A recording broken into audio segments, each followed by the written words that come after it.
বন্ধুরা, তোমরা সবাই কেমন আছো? আশা করি ভালো আছো, আমিও ভালো আছি। তো আজকে হচ্ছে শিবরাত্রি, তোমরা সবাই জানো। তো শিবরাত্রিতে আমি উপোস করেছিলাম সকালবেলা, মানে সকালে না, দুপুরের দিকে গঙ্গায় গিয়ে গঙ্গা স্নান করে ওখানে মন্দিরে জল ঢেলেছি। তারপরে দেখো, বাড়িতে আমার শিব ঠাকুর আছে, তো ঠাকুর থাকলে তো ঘরে তো দিতেই হবে, তাই না বলো? তো এই দেখো, ঘরে আমি পুজো দিয়েছি, আমার ভোলে বাবাকে সাজিয়েছি, কেমন লাগছে। আর তার সাথে দেখো, আমার ঘরে মা আছে, আরও সবাই আছে, তো তাদেরকেও আমি সুন্দর সাজিয়ে পুজো দিয়েছি। আর গুছিয়ে পুজো দিতে কার না ভালো লাগে বলো? সবারই ভালো লাগে। তো তোমরা কে কে উপোস করেছো? এই দেখো, ঘিয়ের প্রদীপ জ্বালিয়েছি, মোমবাতি জ্বালিয়েছি। কে কে উপোস করেছো অবশ্যই বলো।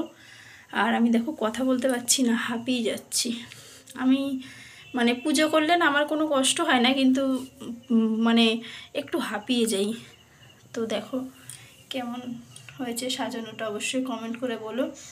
খুব ভালো পারি না, তো আমি যেমন পেরেছি আমি আমার নিজের মতো করে পুজো দিয়েছি। আর কে কে করছো? অনেকে মন্দিরে যায়, আমি গঙ্গায় গেছিলাম, তো সেখানে দিয়ে এসেছি। আর বাড়িতে আছে ঠাকুর, তো সেখানেই দিলাম। তো চলো, কেমন লাগলো অবশ্যই কমেন্ট করে জানিও। আর একবার দেখো, কাছ থেকে দেখো কত সুন্দর লাগছে, কত দারুণ। আমি তোমাদেরকে হয়তো বোঝাতে পারছি না, সামনাসামনি কিন্তু খুব ভালো লাগছে আমার ভোলে বাবাকে। তো ক্যামেরায় কতটা ভালো লাগছে আমি জানি না, আমার তো মনে হচ্ছে ভালোই লাগছে। তো তোমাদের কেমন লাগছে অবশ্যই কমেন্ট করে জানিও। আর দুটো বেল দিয়েছি, তার কারণ আছে, মানে একজন আছে, সে আমাকে বললো আমার মানে নামেও পুজো দিয়ে দাও, তো তার জন্যই আমি দুটো বেল দিয়েছি, তার নামেও পুজো দিয়ে দিয়েছি। তো কেমন লাগলো তোমাদের অবশ্যই কমেন্টে জানিও। তো চলো, বাই বাই, টাটা।